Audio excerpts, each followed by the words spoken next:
Mesdames, Messieurs, chers amis, bonjour. Eh bien, bienvenue à cette maison de la Fédération des Travaux Publics qui nous reçoit encore aujourd'hui pour le 6e atelier débat de l'année 2023.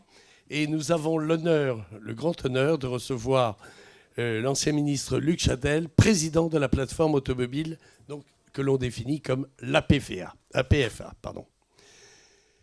Donc aujourd'hui à tous et à vous toutes, un grand merci d'être présents, surtout en cette journée de grève. Je sais que les journalistes aussi à distance à qui nous poserons des questions, je veux dire, on pourra faire les échanges comme l'on fait à notre habitude.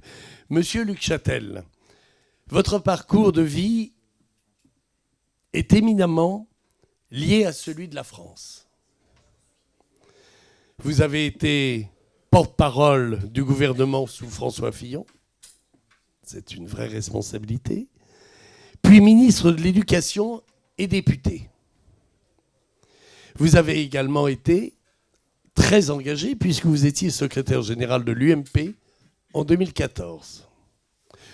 Aujourd'hui encore, vous continuez votre parcours et votre engagement puisque vous êtes pour la défense de l'outil industriel français en tant que président de la plateforme automobile. Une structure, et je le dis pour tous nos amis, je dirais ici présents, qui regroupe 4000 entreprises et représente près de 400 000 emplois en France. D'où cette importance économique, votre posture, ce que vous portez et vos combats et vos engagements. Monsieur le ministre, au sein de la PFA, vous avez un rôle déterminant pour coordonner la réponse de l'industrie automobile française face aux immenses défis auxquels elle est confrontée. En effet, la transition énergétique de la filière automobile française a connu ces dernières années une accélération considérable avec le déploiement massif des voitures électriques et bien évidemment aussi et surtout des hybrides rechargeables. Et ce qui s'annonce dans les prochains mois, dans les prochaines années, l'arrêt de la mise en vente des véhicules thermiques. À ce propos, d'ailleurs, je pense que vous aurez un échange avec notre président Brice Lalonde, qui a eu des échanges, d'ailleurs, directs et indirects, je veux dire, avec les représentants allemands, et qui, effectivement, se positionne pour ne pas s'inscrire dans cette obligation de l'arrêt du thermique. Et là, vous pourrez nous donner votre avis. Pour réussir cette transformation à marche rapide, voire forcée, les industriels de l'automobile doivent adapter leur chaîne de valeur pour intégrer de nouveaux composants, développer de nouvelles compétences, surtout chez leurs employés, de nouvelles formations, et s'assurer que le déploiement des bornes, donc des infrastructures de recharge, progresse à un rythme adéquat, et on sait qu'on n'est pas tout à fait dans la ligne à ce jour. À ces défis s'ajoute le contexte de forte concurrence sur la scène internationale et sur la scène européenne, qui impose à la filière de trouver, avec l'État et les collectivités, des solutions pour la décarbonisation et pour la compétitivité. Monsieur Luc Chatel, monsieur le ministre, encore merci d'être venu. Je laisse la parole maintenant à notre président Brice Lalonde, à qui vous allez débattre. Merci en tous les cas d'avoir accepté notre invitation. Il me semble que vous êtes devenu monsieur automobile. Et quand vous êtes monsieur automobile, vous avez un langage un peu paradoxal, si vous me permettez. D'un côté, vous dites « on va y arriver, c'est formidable, on y arrive, etc. » Et vous venez de présenter la feuille de route de l'industrie automobile, qui est très intéressante, puisque non seulement elle parle d'électrification, mais elle parle aussi de sobriété, d'aménagement des villes, etc. Mais de l'autre côté, vous dites « le plus formidable abandon de souveraineté ». On nous force à une technologie alors qu'on devrait être neutre technologiquement. C'est pas vrai, on ne vous a jamais forcé. On a dit simplement qu'il devait y avoir 0 émission. Et il se trouve que c'est l'électricité qui l'a emporté en quelque sorte. Donc vous êtes dans une situation un peu paradoxale, puisque d'un côté vous dites, évidemment, on va y arriver, c'est le défi de l'industrie est capable de le faire, d'ailleurs seule l'industrie parviendra à décarboner le pays, et de l'autre côté vous regimbez, vous dites, mais on nous force à aller trop vite, d'ailleurs la prochaine norme E7, jamais de la vie, etc. Voilà, donc vous êtes dans une situation un peu paradoxale. Est-ce que vous pouvez nous expliquer tout ça Monsieur le ministre. Bien, mesdames et messieurs, cher Brice Lalonde, je suis très... Vous m'entendez là? Oui, ça va. Je suis très heureux d'être parmi vous ce matin parce que j'ai toujours pensé que les solutions pour réussir finalement le plus grand défi de l'humanité aujourd'hui, qui est le changement climatique, apporter des solutions, ces solutions viendraient de l'industrie, viendraient du génie humain. Et quelle autre industrie que l'automobile, depuis 120 ans, a été capable de montrer, de prouver l'ampleur du génie humain, cette capacité d'innovation, d'inventivité, de révolution. Donc oui, cher Brice, nous serons au rendez-vous, parce que nous l'avons été. Nous l'avons été par le passé, à un moment où il y a eu des virages historiques dans cette industrie depuis plus de 100 ans. Nous avons été au rendez-vous. Je rappelle que l'industrie automobile, c'est l'industrie qui innove le plus. C'est 20% des dépôts de brevets dans notre pays. C'est 7 milliards d'investissements en R&D. C'est une soixantaine de milliards d'investissements de R&D en Europe. C'est le premier secteur. Il faut avoir en tête qu'aujourd'hui, quels sont les gens dans le monde qui investissent le plus en recherche, en innovation? En gros, vous avez la tech, les GAFA, et juste après, vous avez autour de 25 milliards par an, chacun d'entre eux, 25 milliards de dollars. Et juste après, vous avez les constructeurs automobiles. Voilà. Et aujourd'hui, l'automobile, c'est un concentré de technologie. Il y a plus de millions de lignes de code dans une automobile que vous trouvez chez un concessionnaire aujourd'hui que sur un Airbus A320. Plus de lignes de code. Voilà. C'est ça qu'il faut avoir en tête. Alors, quel est ce défi? Ce défi, c'est effectivement de répondre au changement climatique et d'y apporter des solutions, mais de le faire, et c'est pour ça que j'ai accepté l'invitation de Brice, de le faire dans un esprit collectif, de se dire on n'est pas l'un contre l'autre. Il n'y a pas l'environnement d'un côté, les transports de l'autre. Le sujet, c'est pas de faire disparaître la plus grande des libertés qui soit depuis que l'homme est l'homme, c'est-à-dire d'aller de l'autre côté de la colline et de nouveau de nous transformer en sédentaires. Les Français, 87% des Français ont besoin de leur automobile tous les jours. Donc vous n'allez pas leur supprimer cette liberté du jour au lendemain. La question, c'est pas plus d'automobile. La question, c'est une automobile différente. C'est une automobile propre, c'est une automobile combinée avec d'autres moyens de transport, c'est une automobile en autopartage, c'est une automobile qui va être accessible dans certaines zones où elle n'était pas grâce à des plateformes technologiques, grâce au digital. C'est ça qu'il nous faut inventer. Et c'est en ça que l'époque est passionnante. Passionnante. Nous sommes revenus à l'époque des pionniers. Et aujourd'hui, c'est très intéressant de voir les chemins que prennent chacun des grands industriels de l'automobile. J'y reviendrai tout à l'heure. Alors, l'automobile, elle est plutôt qualifiée pour relever ce défi. Je vous ai dit, elle investit énormément en innovation, donc le talent, le génie des ingénieurs va faire le reste, si je puis dire. Mais elle a démontré, depuis un certain temps, qu'elle était capable d'évoluer.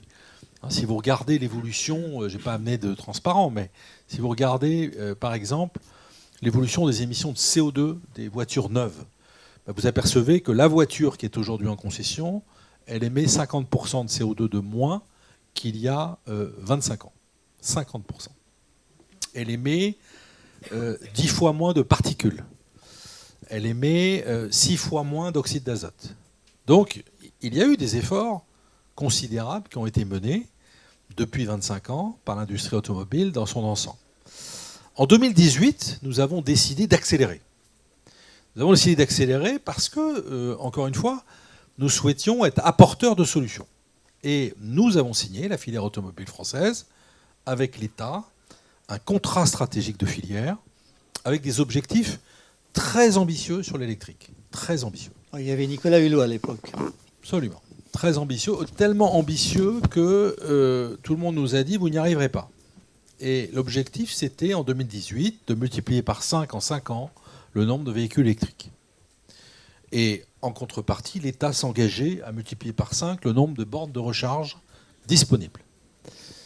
Eh bien, si on regarde ce que nous avons fait pendant 5 ans, nous sommes allés au-delà, puisque l'objectif de millions de véhicules électriques, qui était l'objectif du parc à la fin du contrat de filière, a été atteint 1 an avant la fin du contrat. Aujourd'hui, regardez les gammes des constructeurs automobiles. Ils ont multiplié par 5 le nombre de leurs modèles. Et la part de marché des véhicules électriques en 5 ans a été multipliée par 10. Multipliée par 10. Donc c'est au-delà de ce que nous imaginions.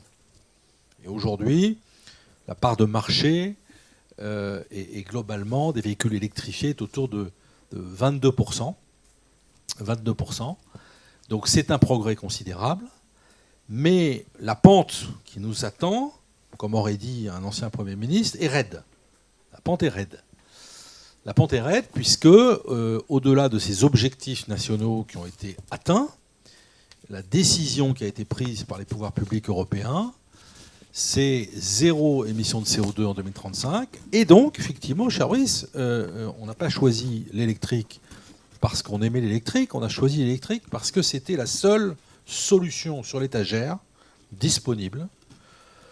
J'allais dire à peu près à moindre coût, je vais y revenir, à peu près à moindre coût, c'est-à-dire accessible, électrique, batterie. Accessible, voilà. Maintenant, c'est pas si simple que ça, et j'y reviendrai tout à l'heure. Donc, nous avons, je pense, le passé qui montre que nous sommes capables de relever des défis. Nous avons les moyens d'innovation considérables, et nous avons face à nous un challenge qui est celui qu'il y ait 0 voiture thermique en 2035. Pour avoir 0 voiture thermique en 2035, il faut passer d'une part 100% électrique qui est à 16% aujourd'hui, 22 c'est avec les hybrides rechargeables, 16%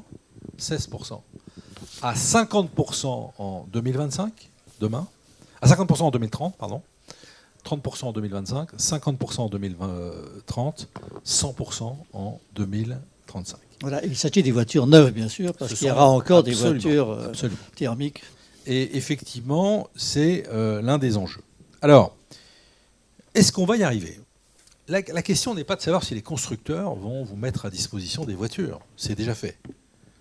Et je peux vous dire que les constructeurs, ils seront au rendez-vous. Les questions, elles sont autres. D'abord, est-ce que nous aurons les acheteurs ? Est-ce que nous aurons les consommateurs ? Alors, est-ce que nous aurons les acheteurs ? C'est un énorme sujet, puisque une voiture électrique, c'est 50% plus cher, en gros, qu'une voiture thermique. Pour l'instant. Et il faudra 5-7 ans, quand vous discutez avec les constructeurs aujourd'hui, pour résorber cet écart. Il y a cette proposition d'avoir 100 € par mois de leasing. J'ai entendu un président dire ça. Ça va dans la bonne direction. Toutes les mesures qui permettent de rendre le véhicule électrique plus accessible vont dans la bonne direction. Simplement, il faut être lucide. Qui aujourd'hui a les moyens d'acheter un véhicule électrique ? Si vous mettez sous condition de ressources et que vous touchez le dernier décile ou le dernier quartile de ménage, il y a peu de chances que vous trouviez des amateurs d'acheteurs de véhicules neufs. Donc ça va dans la bonne direction et tout est bon à prendre pour. Mais est-ce que l'industrie n'a pas choisi de faire des hauts de gamme pour commencer ? Non, en fait, l'électrification va se faire sur tous les modèles. Le sujet des hauts de gamme, c'est une autre question. Je réponds tout de suite. C'est que, si vous voulez, le marché automobile européen s'est effondré au moment du Covid et n'est jamais remonté. Il faut que vous ayez en tête que nous réalisons ce virage historique dans un contexte de marché historiquement bas. Voilà. Aujourd'hui, on vend 25% de voitures de moins qu'en 2019. 25%. Voilà. Donc on a beau regarder les chiffres par rapport à l'année dernière et tout, ce qui compte, c'est avant le Covid. Aujourd'hui, le marché automobile en France, il est à moins 25 par rapport à 2019. Donc, qu'est-ce que vous faites quand vous êtes à moins 25 et que vous n'arrivez pas à trouver des clients supplémentaires, surtout que le prix des voitures continue à augmenter ? Eh bien, vous regardez comment, dans votre analyse de valeur, comment vous pouvez survivre et comment vous pouvez, c'est n'importe quelle entreprise ferait ça, être plus performant, plus profitable et autres. Et c'est vrai, les constructeurs gagnent plus d'argent sur des voitures plus haut de gamme, mieux équipés que sur des voitures basiques. Donc il y a eu une évolution du mix qui est liée en particulier à ça. Et ce qui peut d'ailleurs surprendre quand vous regardez les analystes et autres, de voir que les constructeurs automobiles ont réalisé 2 très bonnes années en termes de performance financière, alors qu'ils sont confrontés à un virage historique que je viens d'évoquer, et alors même que le marché est à moins 25. Voilà. Donc tout ça, c'est une question de réglage, si je puis dire, de tuyauterie par rapport à cela.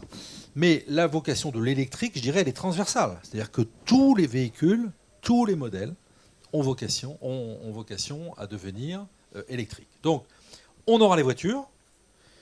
Est-ce qu'on aura les clients? C'est un sujet, parce que le véhicule électrique est cher. Est-ce qu'on aura les clients parce que les bornes de recharge sont insuffisantes? C'est vrai qu'aujourd'hui, nous constatons, dans les études que nous menons, une incertitude dans les achats. C'est-à-dire que le consommateur, il ne sait pas quoi acheter. Il est perdu. Il est perdu parce qu'on lui dit qu'il faut acheter de l'électrique, mais il n'est pas convaincu de l'autonomie des véhicules, alors qu'il y a eu beaucoup de progrès en la matière et qu'aujourd'hui, un 100% électrique peut faire 400 km. Mais il n'est pas convaincu parce que les bornes de recharge ne sont pas au rendez-vous. On a atteint les 100 000 bornes de recharge publiques le mois dernier, alors que c'était un objectif qui était annoncé pour décembre 2021. Et par rapport... Alors, si vous voulez, on se compare toujours aux autres. Donc, effectivement, en Europe, on est plutôt bien placé dans le peloton. Il en faudrait combien? 400 000 Il en faudrait... Alors, la moyenne, c'est pas une directive, c'est les recommandations européennes sont une borne pour 10 véhicules. Donc aujourd'hui, il y a, on va dire, 1 200 000 véhicules électriques en France. Donc il faudrait 120 000 bornes. Mais le problème, c'est la disponibilité de ces bornes, la répartition sur le territoire. Donc à l'horizon 2030, il nous faudra environ 500 000 bornes de recharge. Donc ça veut dire qu'on a on a fait 100 000 en 5 ans. Il va falloir faire 400 000 en moins de 7 ans. Oui, c'est ça, tout s'accélère, quoi.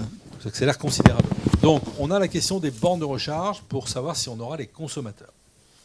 Autre impact de ce virage historique, il est sur le tissu industriel. Et c'est là, je réponds à Brice Lalonde, à sa question facétieuse. Nous serions accusés de tout et son contraire. Oui, nous allons de l'avant parce qu'on n'a pas le choix. Je vais vous donner un exemple. Pourquoi est-ce que la France avait le record de diesel dans le monde? Parce que le diesel était défiscalisé. Il y avait un avantage fiscal. Ouais. Il envoie moins de CO2, cela dit en passant. En plus, il envoie moins de CO2. Mais au-delà de ça, si vous voulez, il n'y a pas de diesel au Japon, il n'y a pas de diesel aux États-Unis, parce qu'il n'y a pas de défiscalisation. Et en France, si vous voulez, il y a 50 ans, le diesel était réservé aux taxis et aux professionnels. Voilà. Et puis, progressivement, il s'est étendu vers les particuliers, parce qu'on payait 10 centimes, 15 centimes, 20 centimes moins cher le carburant que l'essence. Voilà. Et donc c'est pour ça que les constructeurs automobiles, ils ont fait ce que le gouvernement encourageait. Et donc ils ont fait les meilleurs moteurs diesel au monde. C'est ce qui s'est passé. C'est pour ça que l'Europe aujourd'hui est le meilleur producteur mondial de moteurs diesel. Donc nous allons nous adapter. Et nous allons, comme on dit, transformer la gifle en caresse. J'aime bien cette expression. Nous allons produire les meilleurs véhicules électriques au monde. Simplement, nous avons une histoire industrielle. Tout à l'heure, vous évoquiez les emplois dans notre pays, vous évoquiez le tissu industriel. La France a inventé l'automobile avec l'Allemagne. Elle a un tissu industriel unique dans la mécanique, dans la forge, dans la fonderie, dans la plasturgie, dans le caoutchouc, etc. Et beaucoup de ces métiers, avec le passage à l'électrique, vont disparaître. Donc ça, c'est un sujet que nous appréhendons avec un travail très fin où, j'allais dire bassin de vie par bassin de vie, on est capable de savoir les entreprises qui vont connaître des difficultés, les entreprises qui vont se convertir, les entreprises qui vont disparaître parfois. Et derrière, c'est le rôle de la PFA, de mettre en place des dispositifs d'accompagnement des entreprises et des salariés pour leur permettre cette transition. Il y a du positif là-dedans. J'étais à Lille il y a quelques semaines pour lancer un dispositif qui s'appelle Electromob, qui est le dispositif de formation de la filière automobile avec les pouvoirs publics, avec l'État, avec la région Hauts-de-France, pour la formation des salariés au métier pour les gigafactories. Vous allez avoir 4 gigafactories de batteries dans la région Hauts-de-France. Ça représente environ 13 000 emplois nouveaux. Ce sont des nouveaux métiers. Donc, c'est des gens qu'il va falloir former à ces nouveaux métiers. Et donc ça, c'est un des aspects positifs de cette transition. C'est très schumpeterien. Il y a des disparitions de métiers, d'entreprises et d'emplois. Il y a déjà des créations d'entreprises, de métiers et d'emplois. Mais c'était à la collectivité, à la fois privée, les entreprises elles-mêmes d'abord, mais avec le soutien des pouvoirs publics, d'anticiper cela, de former, d'accompagner, de créer les dispositifs adaptés. Oui, c'est la même chose pour les garagistes d'ailleurs, qui sont voilà, quelquefois dans le désarroi devant les véhicules électriques. Voilà, tout à fait. Nous avons, et d'ailleurs c'est l'objet du contrat stratégique de filière que nous négocions le futur de 5 ans. Là, je vous parlais du 2018-2022. Là, on est en train de préparer le 2023-2027. Et nous le faisons avec la filière de la distribution et des services, c'est-à-dire représentée par Mobiliance, qui sont les acteurs du service. Effectivement, vous avez raison, parce que c'est 500 000 emplois. C'est la proximité. Ce sont des plus petites entreprises que dans l'industrie. Alors simplement, ils vont subir ce choc avec un effet retard, parce que eux, ils ont à gérer le parc, là où nous gérons plutôt le flux. Bon. Mais le parc est très important, et j'y viens, parce que, je vous ai dit tout à l'heure, on a 1 200 000 véhicules électriques en France, mais il y a 40 millions de véhicules. Bon. Et en 2035, lorsqu'on vendra plus de véhicules électriques, il n'y aura, en Europe, ouais. Il n'y aura que, si je puis dire, un tiers du parc qui sera électrique. Donc, un des leviers majeurs, si nous voulons... Il ne suffit pas de dire, c'est bon, on a voté l'interdiction des véhicules thermiques, c'est réglé. Pour régler le problème des émissions de CO2 sur l'automobile. Non. Nous devons activer tous les leviers. Je vous dis, là, on a parlé pour l'instant du flux, des ventes de véhicules électriques.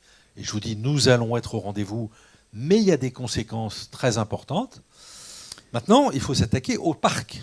Voilà. Alors, est-ce que je peux justement, alors sur le parc, l'Union européenne, dans sa hâte réglementaire, propose une nouvelle étape qui s'appelle Euro 7 pour les camions et pour les véhicules automobiles légers. Et un certain nombre de pays, dont le nôtre, ont dit non. Ça suffit comme ça. À partir du moment où l'industrie investit pour le zéro émission, ce n'est pas la peine de nous mettre une étape supplémentaire. À quoi les associations répondent ? Ben peut-être, mais excusez-moi, mais comme il n'y aura qu'un tiers du parc qui sera électrique, cette nouvelle réglementation, en réalité, elle vise les voitures qui seront toujours à essence en 2035. Non, nous, ce que nous disons, c'est que c'est quand même un peu curieux au moment où nous devons mobiliser tous nos investissements sur l'électrique. Vous avez vu d'ailleurs, tous les constructeurs en Europe ont annoncé des calendriers qui sont plus rapides que le vote de 2035. Ils ont annoncé des échéances pour leur 100% électrique. Quand vous regardez le groupe Renault, quand vous regardez Volkswagen, quand vous regardez Stellantis, ils seront 100% électriques avant 2035. Bon. Mais ça nécessite de nouveaux investissements absolument considérables. Il faut savoir que je vous dis tout à l'heure que la R&D, c'est environ 59 milliards par an en Europe, mais toute la R&D. Mais rien que l'électrification, il faut imaginer que d'ici 2030, c'est plusieurs centaines de milliards d'euros nouveaux d'investissement en Europe. Voilà. Une gigafactory, c'est entre 2 et 5 milliards. Voilà. Et d'ailleurs, on pourra en parler tout à l'heure. Il y a aujourd'hui en France, je vous parlais des 4 gigafactories dans les Hauts-de-France, mais il y a d'autres projets dans l'industrie automobile, comme il n'y en a pas eu depuis 50 ans. C'est là aussi le bon côté de cette transition, de cette mutation. Alors, je reviens à Euro 7. C'est un peu curieux au moment où on nous dit, les gars, mobilisez-vous à fond sur l'électrique, il n'y a plus que ça qui vaille. Mais quand même, on va vous demander, sur l'ancien monde, là, on va quand même vous demander de réinvestir encore un peu. Et donc, on nous demande des investissements absolument considérables. Le Euro 7 sur la partie émissions. Alors, il y a des discussions qui sont en cours, mais la première copie que nous avons eue, il faut imaginer que chaque constructeur devrait investir plusieurs milliards d'euros dans Euro 7 s'il était mis en œuvre telle que la première copie a été présentée. Voilà. Donc c'est un peu, c'est ça que nous disons, c'est que c'est un peu contradictoire de nous dire on passe au nouveau monde et allez-y vite et fort. Mais bon, comme c'est pas assez dur comme ça, on va vous faire encore faire des investissements sur le machin d'avant. Bon. C'est comme quand on nous explique qu'il faut garder nos usines en Europe, un commissaire européen bien connu, parce qu'on va aller vendre nos voitures aux Brésiliens ou aux Africains, des voitures qui seront fabriquées en Europe. Voiture à essence thermique. Sans commentaire. Sans commentaire. Donc, tout ça pour dire que oui, nous ne sommes pas opposés à l'industrie automobile. Les chiffres que je citais tout à l'heure sur les émissions et sur le CO2, elles sont en grande partie dues à la réglementation, bien sûr. Bien sûr. Donc, il y a plusieurs volets dans Euro 7. Il y a un volet frein, il y a un volet particules. Donc, il y aura un Euro 7. Hein. Le sujet, c'est que sur les émissions, on ne détourne pas les constructeurs de leur objectif principal, qui est le zéro émission, et qui est le passage à l'électrique. Ouais. En fait, voilà. L'enjeu, c'est aussi les camions. C'est pas votre... Oui, tout à fait. Tout à fait. Alors, il m'a fait part de mon fil, du coup. Pardon. Non, c'est exprès. Je plaisante. Alors, le parc, je vous disais, ça restera 2/3 du sujet en 2035. Donc, c'est pour ça que, là encore, vous pouvez nous aider, parce qu'il faut vraiment convaincre les pouvoirs publics que tous les dispositifs d'accélération au renouvellement, la prime à la conversion est la meilleure idée qui ait existé ces dernières années. C'est-à-dire que les bonus, c'est bien, c'est nécessaire, compte tenu de ce que je vous ai dit tout à l'heure sur l'écart de prix des véhicules électriques. Et tant qu'il y a cet écart de prix et que les gains de productivité n'ont pas comblé cet écart. Mais le mieux, c'est la prime à la conversion pour encourager les consommateurs à changer de véhicule. Moi, j'ai été élu pendant 20 ans d'un département très rural, hein, où ma circonscription, il y avait 4 habitants au kilomètre carré. Donc, si vous voulez, il y a plus de sangliers que d'habitants. Bon, eh bien, on va travailler avec une vieille Clio qui a 15 ans d'âge, diesel, et on ne peut pas la changer. On n'a pas les moyens. Alors, attendez, justement. Alors, parlez-nous aussi alors, le bonus. Il a été supprimé pour les hybrides rechargeables. Donc, les hybrides rechargeables, c'est mauvais. Nous considérons que ce n'est pas mauvais, que c'est une solution. L'hybride rechargeable est une bonne solution de transition. Voilà. Je vous disais tout à l'heure, le consommateur est perdu aujourd'hui. Et il hésite à acheter un véhicule électrique parce que c'est trop cher, parce qu'il y a l'autonomie, parce qu'il n'y a pas assez d'autonomie, parce qu'il y a les bornes. Bon. L'hybride rechargeable, c'est le meilleur des deux mondes. Voilà. Vous pouvez aller dans les ZFE avec votre petite lumière verte, et puis vous pouvez faire 400 km sur l'autoroute pour partir en vacances. Mais alors donc c'est dommage que le bonus ait été supprimé. Il y a une critique. Hein, bon, l'hybride rechargeable, en réalité, ça ne marche pas si bien que ça. Le moteur thermique n'est pas très bon par rapport au tout dernier modèle, enfin, des choses comme ça. Et on s'aperçoit à l'usage que finalement, ça reste thermique plutôt qu'électrique. La partie électrique est peu utilisée. Je dis ça juste en passant. Donc, c'est intéressant. Voilà un désaccord entre l'industrie et la réglementation, en quelque sorte, ou la position des pouvoirs publics. En effet, ça rassure. Ça rassure l'automobiliste. C'est une bonne solution de transition. C'est-à-dire que pour faire passer les gens progressivement à l'électrique, c'est un bon système. Il faut bien imaginer, aujourd'hui, il n'y a aucun système parfait. Voilà. Aucun. C'est-à-dire que le moteur électrique, on va y venir, l'impact de la voiture électrique et la feuille de route de décarbonation que Brice évoquait tout à l'heure, aujourd'hui, il n'est pas parfait, l'impact. Bon. Donc, rien n'est parfait. L'hybride rechargeable, c'est nous avions demandé au gouvernement, effectivement, que ce soit inclus dans le périmètre des bonus. Ça l'a été pendant 2 années. Maintenant, ça disparaît. C'est regrettable. Je dirais, on ne va pas se battre éternellement. Maintenant, il faut regarder l'électrique. Bon. Je pose juste la question, parce qu'il y a aussi beaucoup de petites choses bricoleuses. Quoi, hein. Le rétrofit, par exemple, des véhicules. Le rétrofit, j'évoquais le parc. Le rétrofit, très clairement, est une des réponses pour le parc. Alors, simplement, le rétrofit, c'est compliqué. C'est plus simple que ça en a l'air. D'abord, ça coûte cher. Ensuite, les constructeurs, il y a des sujets de garantie, de suivi des garanties qui ne sont pas simples, parce que vous avez une voiture qui a été prévue pour... où toute la technologie a été prévue pour un poids de, 900 kg. Si vous rajoutez 400 kg de batterie, ça ne va pas être exactement les mêmes performances, l'impact sur les amortisseurs, sur les freins, etc. Bon, donc, ce n'est pas si simple que ça. Ça fait partie, je dirais, comme je disais, il n'y a pas de solution unique, des solutions parfaites. On va y arriver en additionnant les bonnes volontés et les différentes solutions qui peuvent exister. Le rétrofit en est l'une d'elles. Et donc, nous travaillons avec de la filière Mobiliance qui suit ces sujets et avec toutes les entreprises qui ont décidé d'investir dans cette filière. Alors maintenant, la feuille de route de décarbonation, puis après on ferait peut-être poser des questions. Feuille de route de décarbonation, si vous voulez, c'est simple. Aujourd'hui, si vous regardez les émissions d'un véhicule sur l'ensemble de sa vie, 80% de ces émissions viennent de l'usage, 20% viennent de la production. Donc, avec le passage à l'électrique, on va régler 80% du sujet, à condition que l'électricité soit décarbonée. Ça, c'est un autre sujet, une autre question qu'on pourra aborder. Bon. Donc, on va s'attaquer progressivement à ce sujet, d'abord sur le flux, les ventes, et puis progressivement sur le parc avec l'inertie que j'évoquais tout à l'heure. Aujourd'hui, âge moyen du parc autour de 11 années. Bon. Ensuite, s'attaquer aux 20% restants. Comment on s'attaque aux 20% restants ? Eh bien, on s'attaque d'abord avec de l'électricité décarbonée. C'est-à-dire que la voiture électrique consomme énormément d'énergie. Et le paradoxe, si vous voulez, c'est que la production d'une voiture électrique va coûter à peu près le double en carbone d'une voiture thermique. Donc ce que vous allez gagner, c'est les 80% qui vont disparaître, vous allez le perdre sur la production. 80-20%, vous allez quand même gagner. Vous allez gagner. Donc comment on amortit cette perte et on la réduit ? D'abord sur l'électricité décarbonée, essentielle. On ne va pas en Pologne, quoi, pour construire. On évite d'aller en Pologne ou en Allemagne, ce qui est quand même un sujet, les voitures électriques dans ces pays.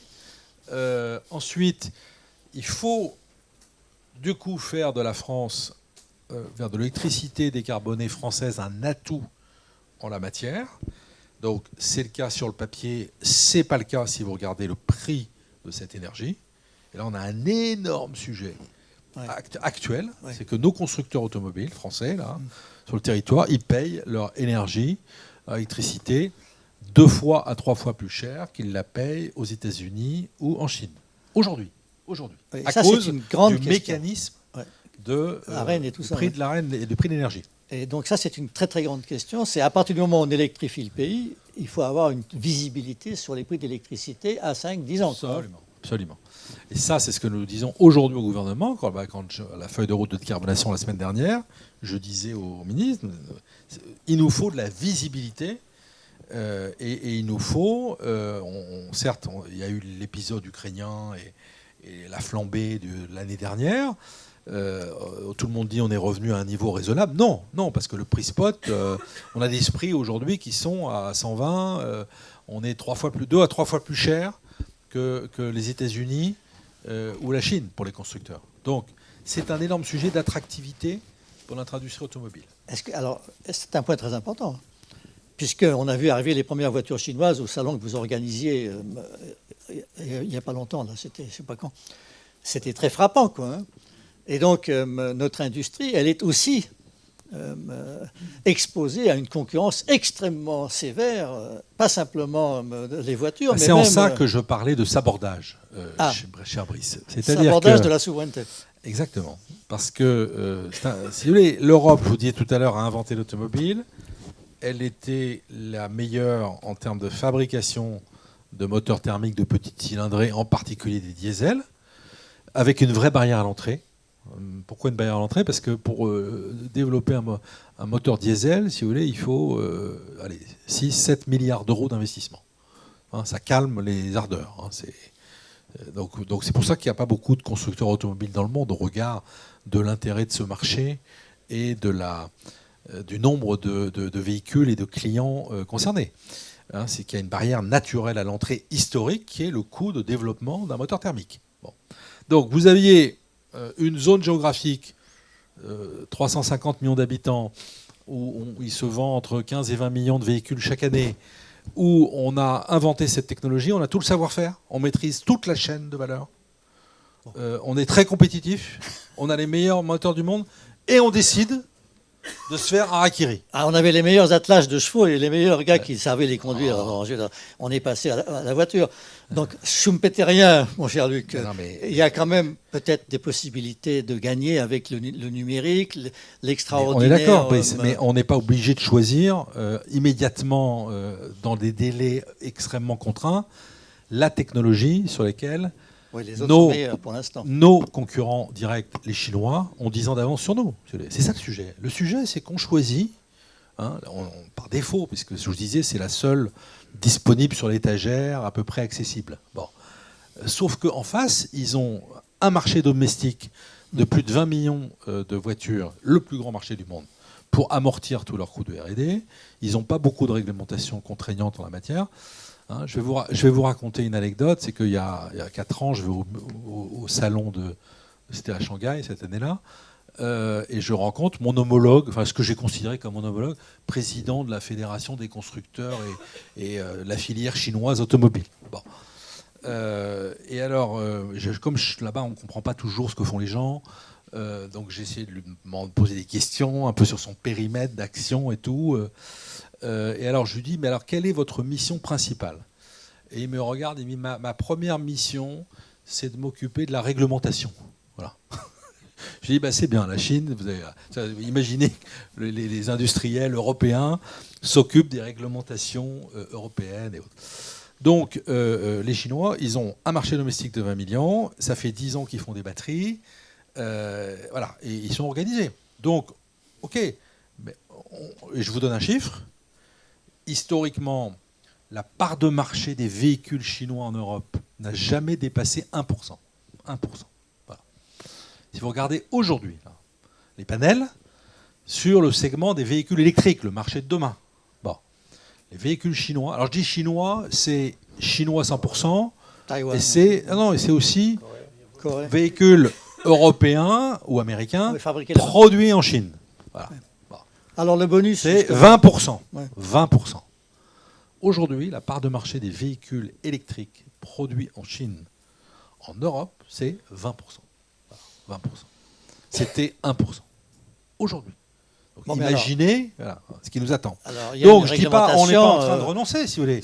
Mais moi je dis... l'ajustement aux frontières, est-ce que le bonus sera réservé un peu comme les Américains? Ils ont une fantastique... Ils ont mis plein d'argent, mais uniquement pour les voitures américaines, etc. Est-ce qu'on va faire la même chose? Nous sommes favorables au dispositif de restriction des bonus, des incentives, mais c'est très compliqué à mettre en œuvre. On le voit d'ailleurs, le gouvernement est en train d'y travailler. Il a fait des annonces, mais il se casse un peu la tête sur... C'est toujours pareil, le diable se cache dans le détail sur ce genre de choses. Il faut savoir que la plus petite voiture, qui d'ailleurs, à la publicité à la télévision, à moins de 100 € par mois, une voiture électrique, c'est la Dacia Spring, elle est fabriquée en Chine. Bon. Donc tout ça est quand même pas si simple que cela.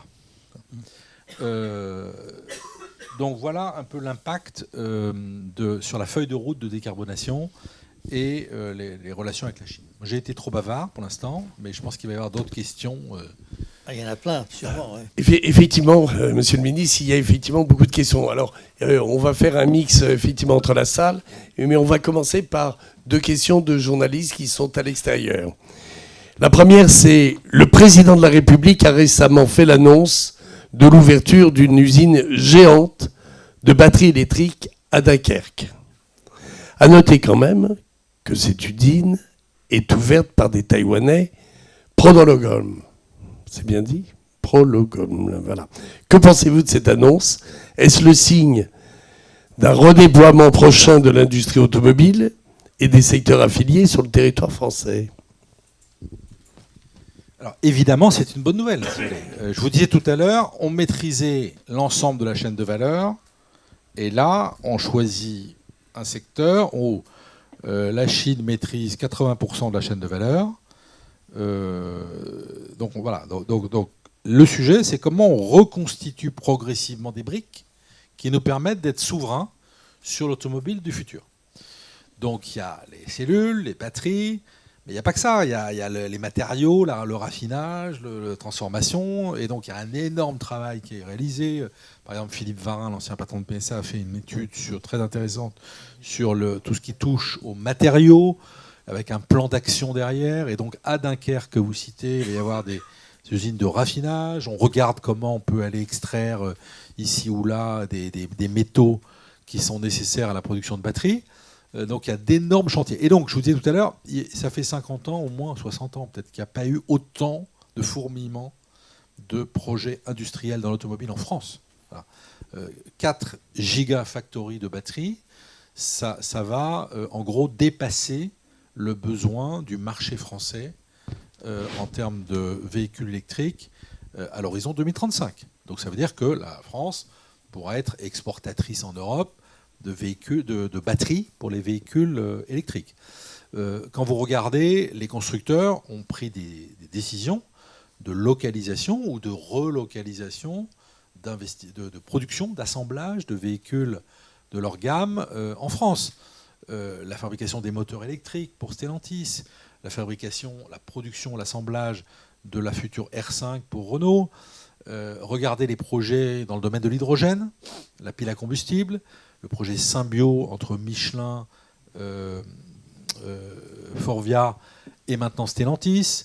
Bref, dans tous les secteurs de la future chaîne de valeur de l'automobile, aussi bien l'électronique de puissance, la batterie, demain l'extraction de minerais, il y a des projets d'investissement considérables. Mais c'est une bonne nouvelle. Il n'y avait pas un grand projet d'une filière européenne de la batterie ? Alors, si vous voulez, en Europe, il y a une quinzaine de projets de gigafactories. 22. Donc, sur les 22, les Allemands en ont une dizaine. Donc, on en aura 4 en France, peut-être un peu plus. Il y a d'autres constructeurs qui viennent. Donc, c'est une révolution. Il n'y a pas, si vous voulez, le fameux Airbus de la batterie. L'autre jour, on a vu sur la même photo le patron de Stellantis, celui de Total et celui de Mercedes. C'est très bien. Mais c'est plutôt des alliances stratégiques qu'un diktat de la part des gouvernements européens. Voilà. Je pense que les industriels, je crois que le président du groupe Total Énergie, Patrick Pouyanné, était beaucoup engagé d'aller faire un tour de piste, en Europe, pour essayer de convaincre l'ensemble des territoires, des pays européens pour s'y engager, non ? Bien sûr. Si vous voulez, les gens nous attendent pas. Pardon. Aujourd'hui, je vous dis, le coup est parti. C'est-à-dire que les usines de batterie, déjà en 3 ans, vous vous rendez compte, concevoir en France, une usine en 3 ans avec les réglementations, avec les contraintes, etc. En 3 ans, c'était du jamais vu. Donc là, il y a un mouvement historique. Mais là, le coup est parti. Et tous les industriels sont très mobilisés. Alors, la question de Christophe Journet pour MPE Média. Pourquoi ne pas avoir tenté d'amener les voitures thermiques vers la neutralité carbone ou d'adapter les moteurs thermiques diesel à l'emploi d'hydrogène ? Est-ce que ça existe déjà ? Alors, l'industrie automobile l'a fait pendant des années. C'est-à-dire que nous avons réduit... Tout à l'heure, je vous disais, on a divisé par 2 l'émission de CO2. On l'a fait avec des moteurs plus performants, avec des moteurs qui consomment de plus petites cylindrées, plus efficaces, avec des meilleurs rendements, et qui, à la fin, consomment moins de carburant.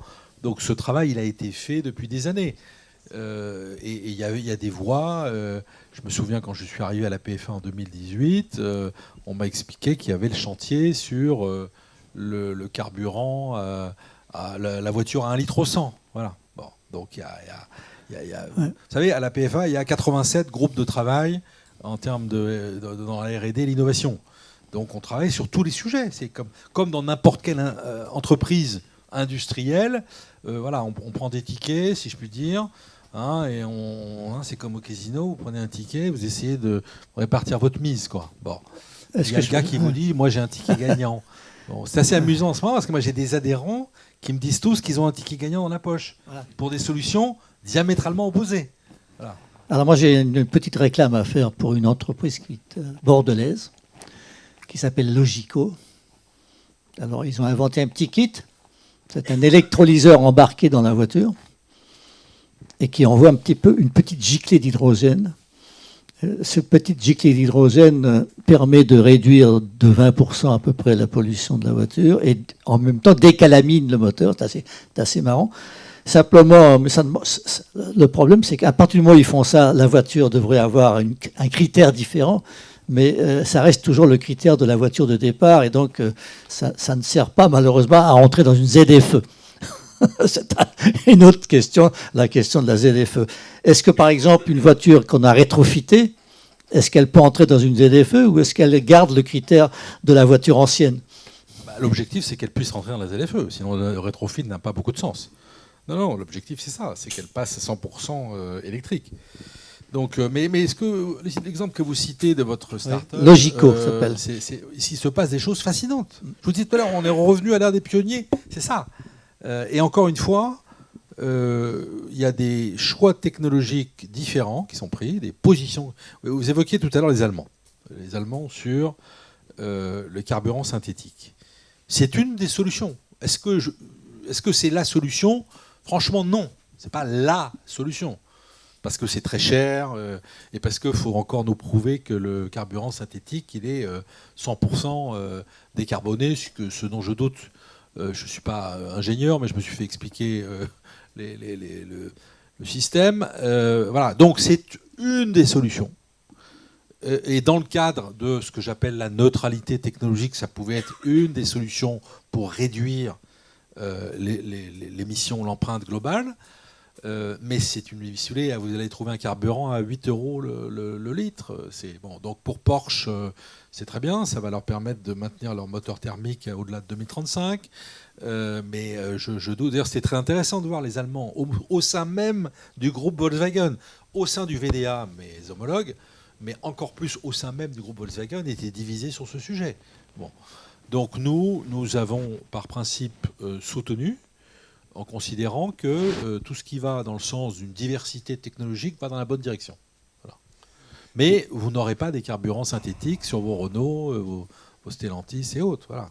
Alors il se trouve que Renault travaille beaucoup là-dessus avec notamment ses nouveaux partenaires, futurs partenaires saoudiens. Mais c'est une des solutions. Voilà. Mais c'est pas de là que va venir la solution pour zéro émission. Une question qui n'a pas été beaucoup abordée, c'est comment ça match sur la filière, sur ses projections, sur les questions d'emploi, de formation, puisque on a quand même un contenu en emploi beaucoup plus réduit sur le véhicule automobile en termes d'effectifs, mais aussi en termes de qualification, parce qu'on a quand même et comment ça match aussi sur les territoires, parce qu'on a les annonces sur la Gigafactory, sur Progilium. Qu'est-ce qui se passe sur l'industrie, la fonderie dans la Marne, que tu connais assez bien, je crois. Là, on a des questions de trajectoire qui sont essentielles sur le plan social, sur le plan d'aménagement du territoire aussi, d'ailleurs. Je dirais, il y a le changement vers l'électrique, mais il y avait déjà la situation de l'automobile. C'est-à-dire que déjà, avant le virage vers l'électrique 100% en 2035, avec un marché à moins 25%, il y avait un impact sur les entreprises et l'emploi dans la filière auto. Nous avons fait un travail d'évaluation avec l'Observatoire de la métallurgie, qui regroupe donc l'UMM avec nous, et avec, ce qui est intéressant, c'est qu'il y a les syndicats dedans. Donc on discute, on travaille avec les partenaires sociaux, et on fait des projections d'emploi, d'évolution, de perspective, et on le fait assez finement, je vous disais, par bassin de vie. Et il y a 2 ans, on avait estimé que dans les 5 ans, l'industrie automobile, qui est déjà passée de 400 000 à 350 000 emplois en 5 ans, allait perdre à nouveau 60 000 emplois. Voilà. Donc ça, c'est, je dirais, conséquence de l'activité basse et du virage vers l'électrique. Bon. Ensuite, au-delà du volume, du nombre, il y a la question des qualifications et de la répartition sur le territoire. Sur les qualifications, je vous disais, on a tous les outils qu'on a mis en place en termes d'anticipation.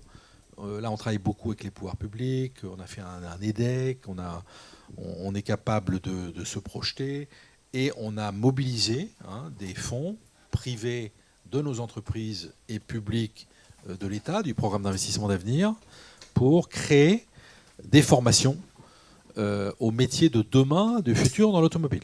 J'ai pris l'exemple tout à l'heure des gigafactories de batteries, mais c'est le cas sur tous les métiers du futur de l'automobile. Alors ensuite, oui, il y a la répartition par région, et ça c'est peut-être le plus compliqué, parce que vous avez des bassins très industriels, j'en connais effectivement un certain nombre dans la Haute-Marne et non pas la Marne, mais c'est pas grave, on te pardonnera. Vous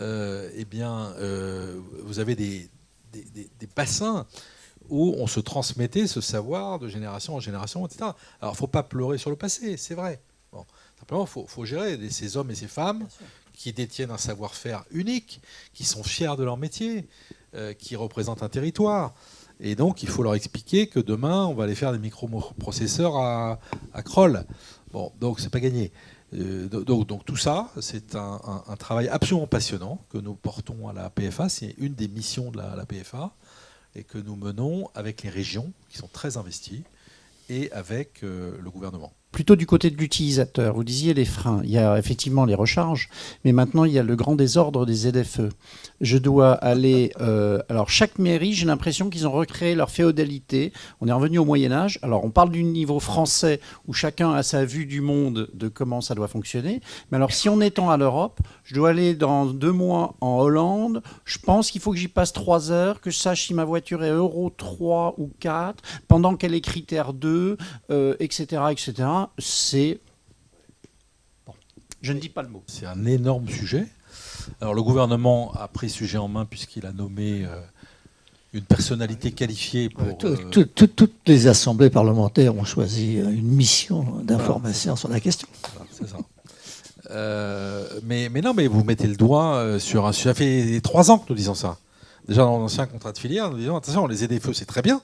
Vouloir sortir... Non, elle n'a pas dit que c'était bien. Non, mais vouloir imaginer, déplacer... Le véhicule électrique, c'est formidable en ville. Ouais. Vouloir sortir la pollution, les particules et tout du centre des villes, c'est très bien. Simplement, attention.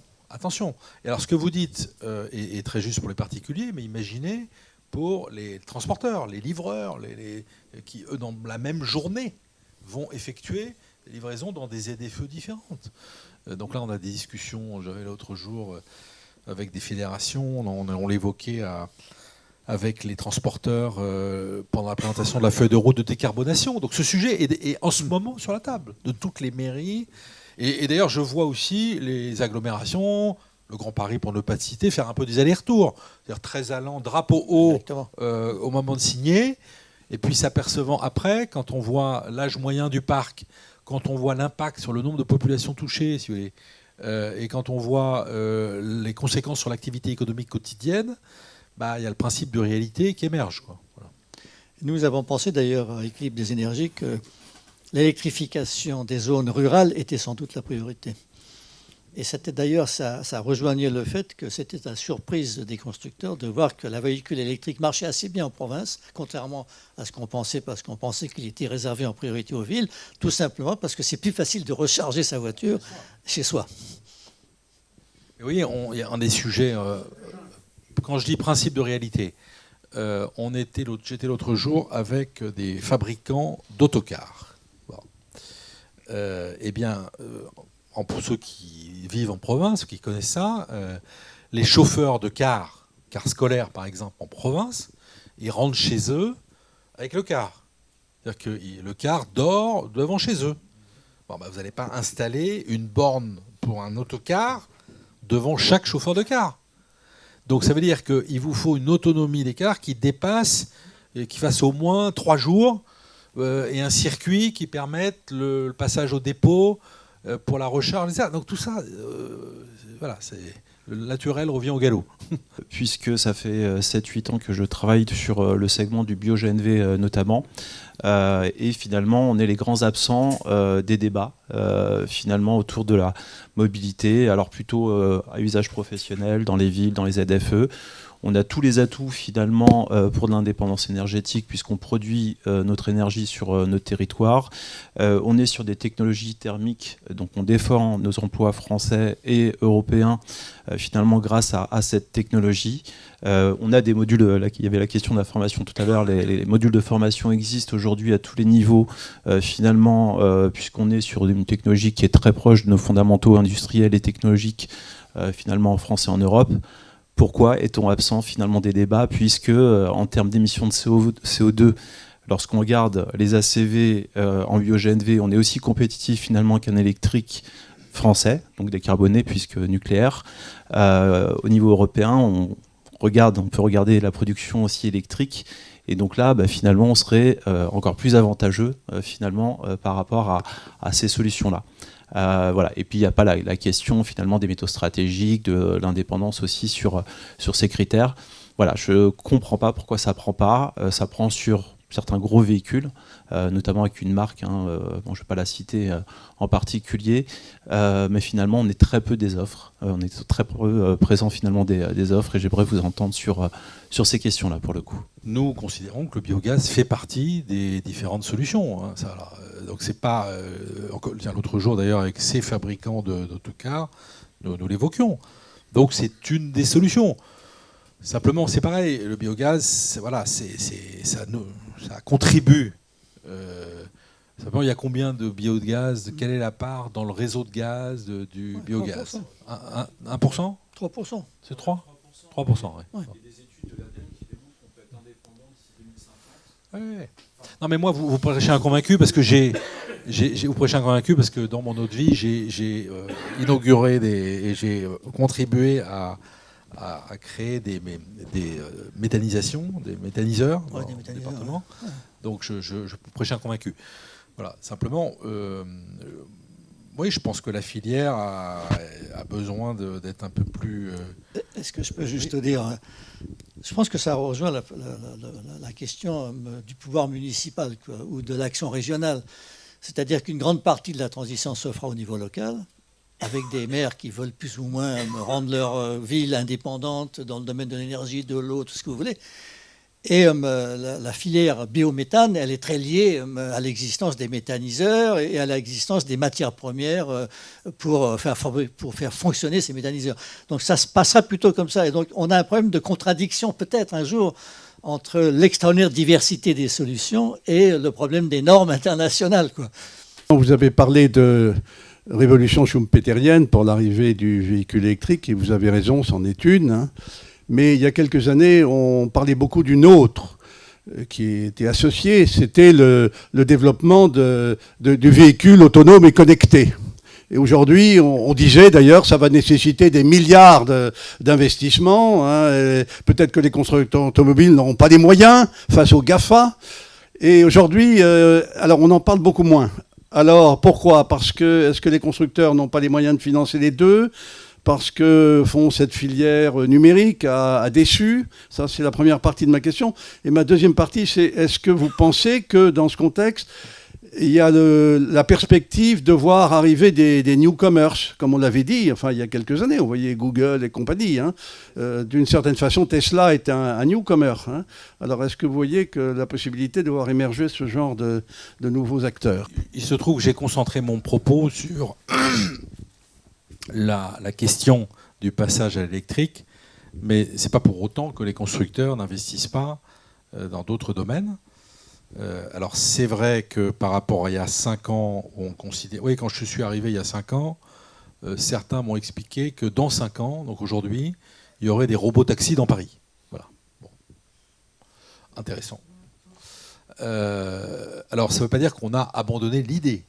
Ça veut dire simplement que, sur, je dirais, le véhicule connecté, il y a toujours des avancées permanentes, quotidiennes. Je vous disais tout à l'heure, le concentré technologique est aujourd'hui un véhicule, avec le captage de votre véhicule. Il est super intelligent, il vous connaît par cœur, il sait beaucoup de choses sur vous. Hein, la question est l'exploitation de ces données aujourd'hui. Donc, je dirais qu'on continue à avancer en permanence sur le véhicule connecté. La version ultime qui est le véhicule autonome, oui, les constructeurs ont un peu décalé dans le temps, hein, compte tenu de la priorisation du passage à l'électrique que j'évoquais tout à l'heure. Et donc la nécessité de prioriser leurs investissements d'abord sur le passage à l'électrique. En Europe, je parle. En Europe. Ensuite, est-ce qu'il va y avoir la concurrence de nouveaux acteurs? Oui, la réponse est oui.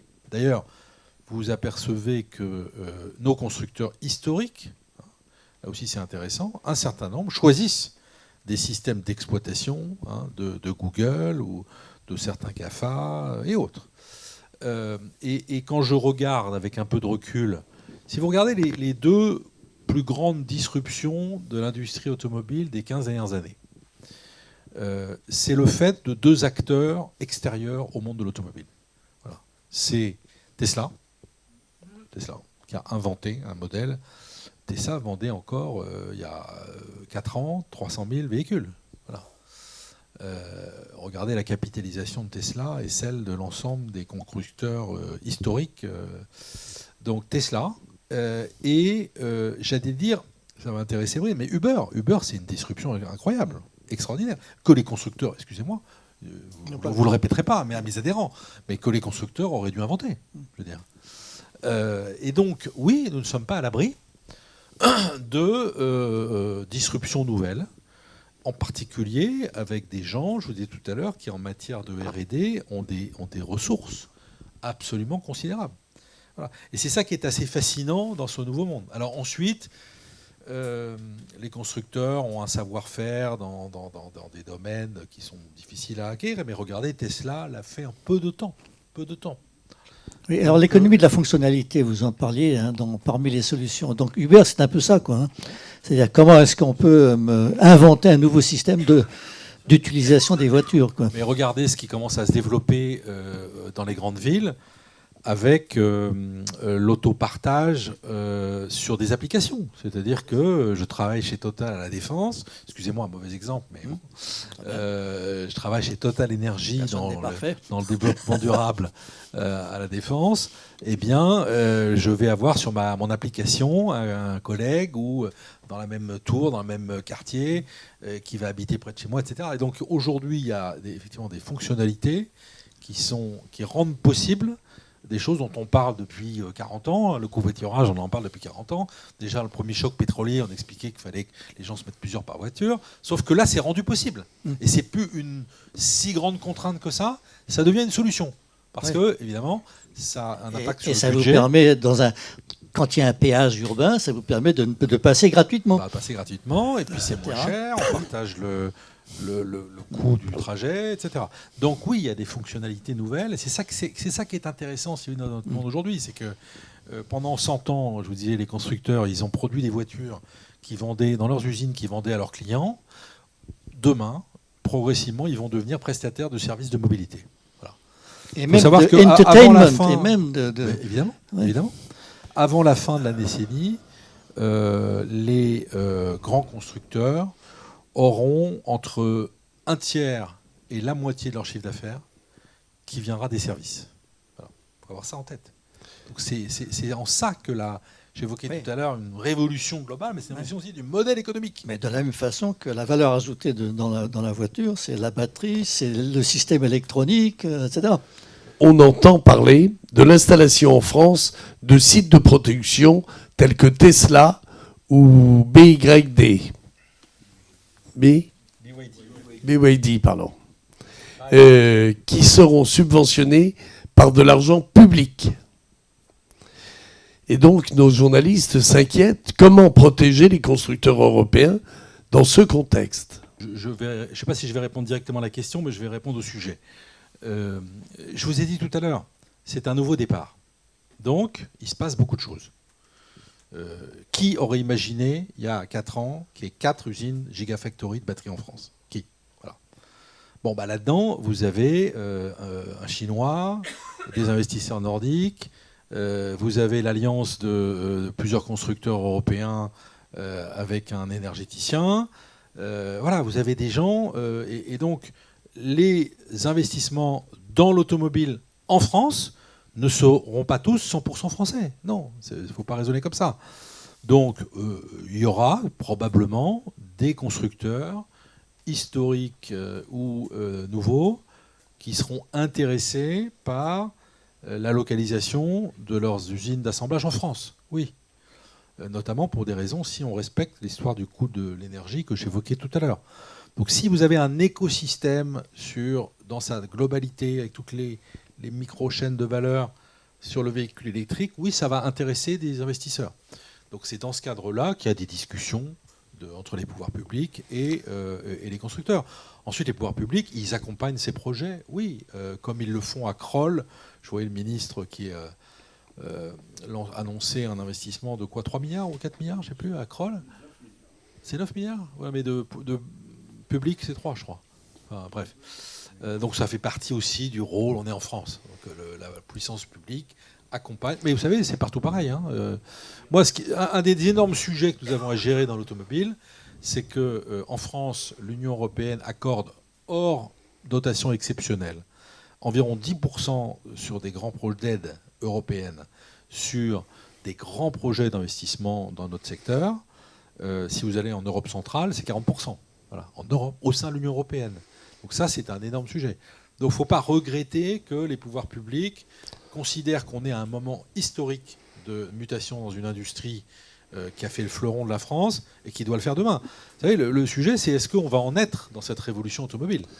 Historiquement, les constructeurs français étaient particulièrement bien positionnés sur le segment des citadines.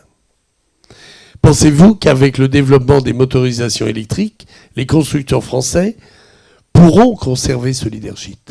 Est-ce qu'on est capable de produire une voiture de segment A ou B en France ? Je n'ai pas la réponse à ce stade. Voilà. Pourtant, c'est vous qui êtes en lien avec nos constructeurs. Non, alors je dis ça, et Renault a fait le choix de produire sa Renault 5 à Douai. Mais en clair, il y a aujourd'hui encore, malgré les efforts réalisés par le gouvernement, notamment sur les impôts de production, des écarts. Je citais à l'instant les aides communautaires, mais il n'y a pas que ça. Il y a des écarts sur le coût du travail, les charges sociales et les impôts de production. Et pas avec la Bulgarie, avec l'Allemagne ou avec l'Espagne. Et donc, c'est un débat que nous avons permanent avec le gouvernement. C'est la numéro 1 dans ma liste de courses sur le contrat de filière 2023-2027. C'est l'écart de compétitivité qu'on nous devons continuer à réduire pour capter. Aujourd'hui, il y a un débat sur la localisation de la I-208. Voilà.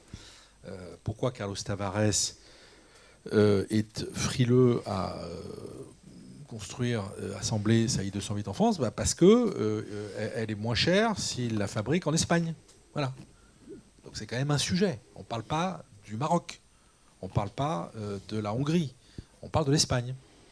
Bon, donc on arrivera à localiser des citadines, et ce qui a fait l'histoire de la France, si on continue à réduire ces écarts de compétitivité. Les analyses du cycle de vie des véhicules électriques sont souvent critiques, notamment quant aux capacités de recyclage des batteries, aux ressources des platinoïdes, en lithium, en masse noire pour les batteries. Quel est votre avis sur ce sujet ? Au moment de ce choix stratégique au Parlement européen, il n'y a pas eu beaucoup d'analyses sur l'ensemble du cycle de vie. Voilà. Et donc ce qu'on appelle du berceau à la tombe, c'est-à-dire depuis l'extraction du minerai en Afrique, le raffinage de ce même minerai en Chine, la fabrication de la batterie en Chine, aujourd'hui c'est le cas, puis la production du véhicule peut-être dans un pays où l'électricité n'est pas décarbonée, son usage, et enfin le recyclage de la batterie. Bon. Donc oui, les études aujourd'hui, souvent les raisonnements sont imparfaits. Voilà. Et je le redis, si vous regardez aujourd'hui, un véhicule électrique à produire émet 2 fois plus de carbone qu'un véhicule thermique. Bon. Alors évidemment, on va travailler sur l'ensemble de tout ça, tous ces leviers. Et je ne l'ai pas dit tout à l'heure, mais dans notre feuille de route de contrat de filière là, qu'on prépare, il y a un volet qui va vous intéresser, qui est vraiment essentiel. C'est nous allons créer une véritable industrie du recyclage en France. Voilà. Pour l'instant, c'était un peu des balbutiements. Il y avait 2-3 exemples intéressants. Voilà. Mais il va y avoir une vraie industrie qui va se développer, absolument passionnante, pas que sur les batteries, hein, sur l'ensemble des matériaux des véhicules. Et on va créer de la valeur dans ce domaine. On va régler c'est vraiment l'alliance des deux mondes, c'est-à-dire qu'on va régler un problème et on va créer de la valeur. Donc il y aura vraiment un levier très intéressant sur ce sujet de l'économie circulaire. J'avais une question sur l'hydrogène. Il y a quelques années, c'était le top, on en parlait partout. Vous n'en avez quasiment pas parlé, donc je pense que c'est significatif. Est-ce que le soufflet est retombé définitivement ou est-ce que c'est un sujet de recherche qui continue dans d'autres pays que la France ? Bien sûr, c'est une des solutions. Et quand on parle d'ailleurs d'électrique, c'est la batterie, mais on peut produire de l'électricité avec de l'hydrogène. Donc oui, c'est une des solutions, bien sûr. Et nos industriels, constructeurs et équipementiers investissent beaucoup dans ce domaine. J'évoquais tout à l'heure le projet Symbio. Je pourrais vous parler de Plasticomium, je pourrais vous parler des constructeurs. Voilà, simplement. Alors, je plaisantais tout à l'heure en disant j'ai des adhérents qui investissent sur des technologies radicalement opposées. J'ai un de mes adhérents qui me dit en 2030, je ferai des piles à combustible moins chères que les batteries. Voilà. Pas une start-up, hein, un gros équipementier. Voilà. Aussi de l'hydrogène ? Alors, j'y viens. Donc, on investit beaucoup parce qu'on investit dans des solutions complémentaires, différentes et tout. Et c'est intéressant de voir qu'en France, il y a une vraie filière hydrogène qui s'est créée. Alors, le seul sujet, c'est que, d'abord, oui, ça a très bien dit, il y a le sujet de la production de l'hydrogène, qui est quand même pas un petit sujet. Donc, l'hydrogène vert. 2, le transport de l'hydrogène, et son coût. Et puis, la question de la miniaturisation, c'est-à-dire des piles à combustible. C'est-à-dire, si vous voulez, pour les poids lourds qu'on évoquait tout à l'heure, pour les trains, pour les bateaux, voilà. Demain, pour les les véhicules catégorie A qu'on évoquait tout à l'heure, est-ce que chaque véhicule va avoir une pile à combustible ? C'est une vraie question. Bon, alors j'ai certains de mes adhérents qui me disent oui. Bon, donc je ne vais pas vous dire, c'est pas possible. Bon, donc oui, on investit massivement dans l'hydrogène en parallèle. C'est en ça, encore une fois, qu'on est revenu à l'époque des pionniers où chacun investit, prend des risques, mais innove. Voilà, j'ai rencontré hier Bertrand Piccard qui m'a dit qu'il construisait un avion à hydrogène pour faire le tour du monde. L'hydrogène était à moins 260 degrés dans son avion. Voilà, j'étais épaté, quoi. Donc voilà, j'ai une nouvelle en prime. Je vais rebondir sur ce que vous avez dit sur la tactique à la chinoise. Sur la réglementation en train d'être discutée au niveau européen sur les technologies pour l'industrie verte, il y a eu une proposition de la Commission européenne portant sur 40% des technologies doivent être produites en Europe, 40% des technologies vertes. Mais en fait, c'est 40% de quoi ? Je crois que ça n'a pas encore été très précisé. Et ma question, ce sera donc sur quoi on a intérêt à se battre pour que le 40% soit judicieux et qu'on soit compétitif là-dessus. Le diable se cache dans les détails dans ce genre de réglementation. Voilà. Je vais vous prendre un exemple pour illustrer ce que je dis et qui sera une manière de répondre à votre question. Vous voyez, sur le principe, nous défendons le MACF, le dispositif d'ajustement carbone aux frontières, qui a du sens, etc. Mais quand vous regardez dans le détail, tel qu'il est aujourd'hui présenté, il va avoir l'effet inverse de celui souhaité. C'est-à-dire que moi, dans notre industrie, les industriels vont avoir intérêt, comme ils ne pourront pas importer de l'acier ou des matières premières hors Union européenne, où ce sera un surcoût considérable, bah, ils feront faire leurs pièces en Chine ou dans des pays à moindre coût, et ils importeront les pièces. Voilà. Donc on a un risque de délocalisation, etc. Donc c'est exactement la même chose sur le périmètre concernant les industries vertes. C'est-à-dire que, et là, je dois dire qu'on doit beaucoup progresser dans les échanges entre la Commission, le Parlement, les pouvoirs publics européens et les industriels. Il y a énormément parfois d'incompréhension, de manque de fluidité. On découvre parfois un certain nombre de choses. Mais vous avez entièrement raison, c'est une question très importante pour nous. Luc, à Eden, on commence à s'interroger sur les problèmes de disponibilité de la main-d'œuvre. Tu as évoqué tout à l'heure la création d'un pôle de formation sur le personnel pour les méga-factories. Tu as évoqué 400 000 bornes à installer. Pour ça, il faut des installateurs. Il faut également, pour beaucoup de ces bornes, pas mal de personnel de vérification de l'efficacité. Et nous nous interrogeons véritablement comment, en France aujourd'hui, on va pouvoir orienter 600 à 700 000 personnes sur toutes les filières de décarbonation dans un temps compatible avec l'organisation en France de la formation professionnelle. Alors la bonne nouvelle par rapport aux idées reçues, si je puis dire, c'est que l'automobile a une bonne image auprès des jeunes, contrairement aux caricatures qu'on entend matin, midi et soir. Vous avez déjà 75% des Français qui ont une bonne image de l'automobile. Voilà. Et 66% des jeunes de 18 à 25 ans. Et donc qui aimeraient travailler dans l'automobile. Ça, c'est une bonne nouvelle.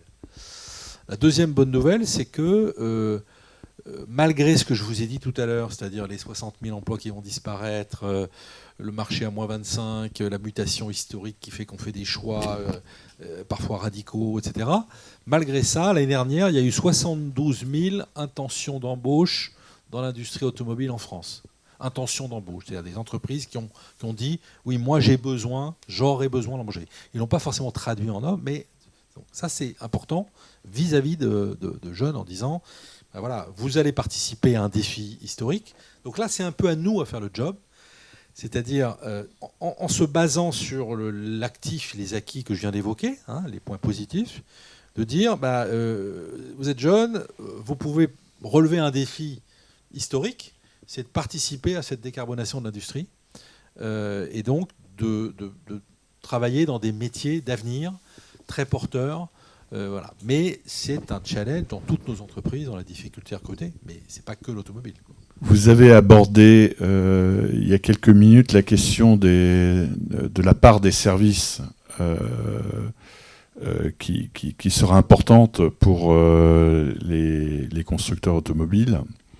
Donc je voulais vous demander comment votre plateforme aborde la question de la flexibilité de la recharge des batteries.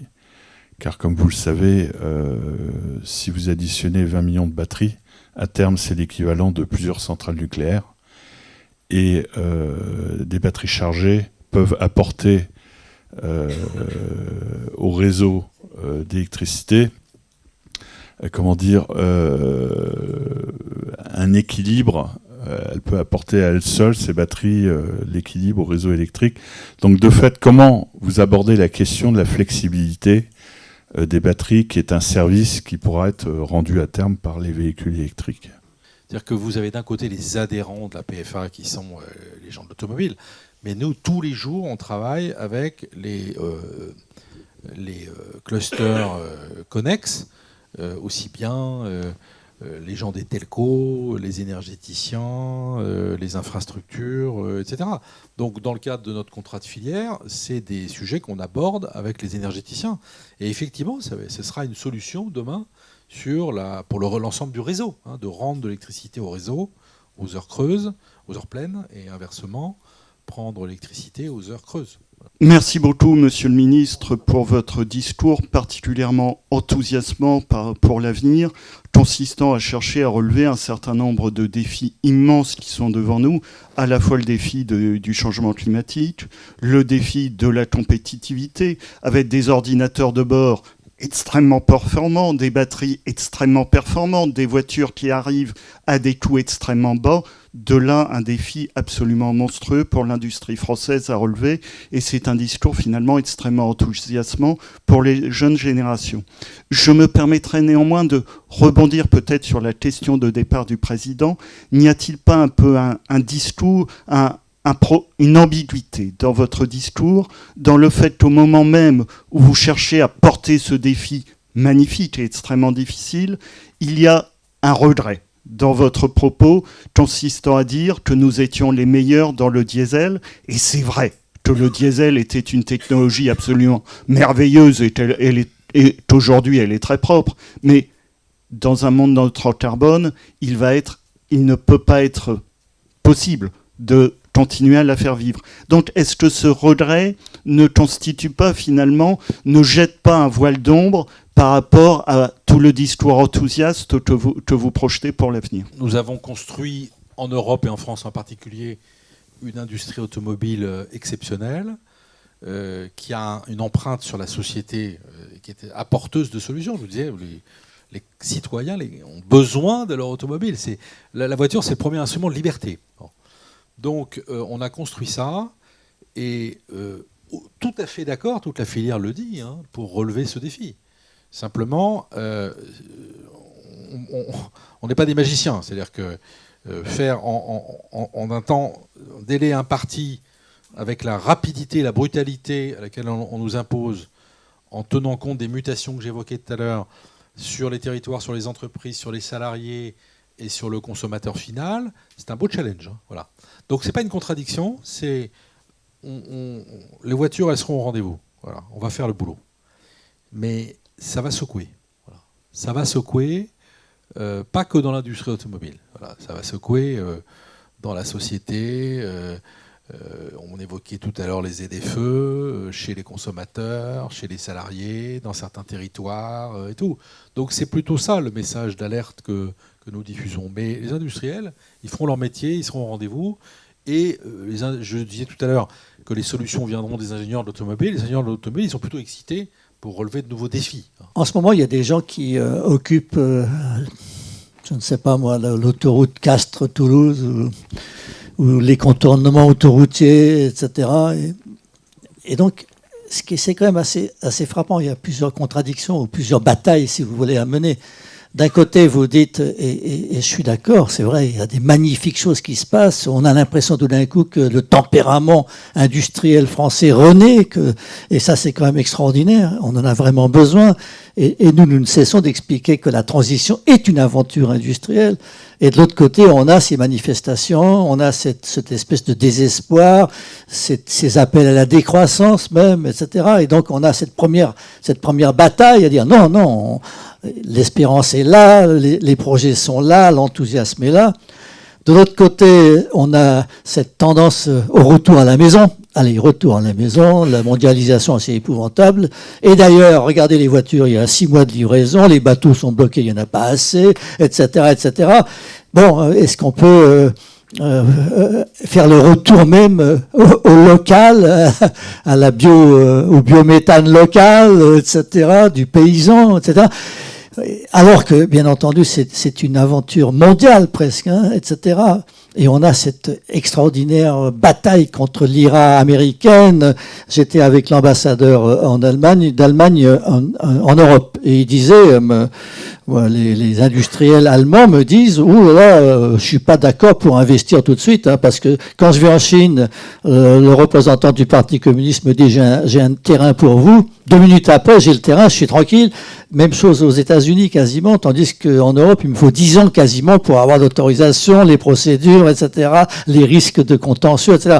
Donc voilà où on en est, quoi. On est à la croisée des chemins en quelque sorte. Et donc, Monsieur le ministre, Monsieur le Président, c'est un plaisir de vous entendre, à la fois regimber et à la fois porter l'espérance et l'enthousiasme en avant. Donc, merci beaucoup pour ça.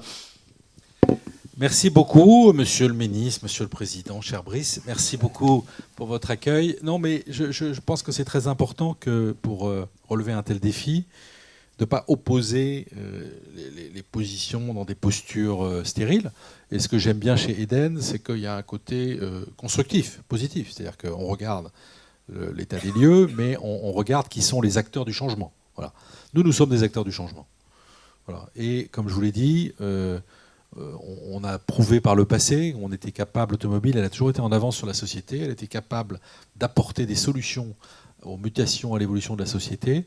Ben, elle va le faire, elle va le relever avec l'ensemble des acteurs, mais on a besoin de gens comme vous pour expliquer, pour convaincre et pour y arriver. Voilà. Mais nous serons au rendez-vous de cette nouvelle automobile, et je crois que c'est intéressant parce que je crois que l'industrie automobile en Europe sera la première à montrer le chemin de la décarbonation, d'un autre monde qui rend compatible industrie, croissance et environnement.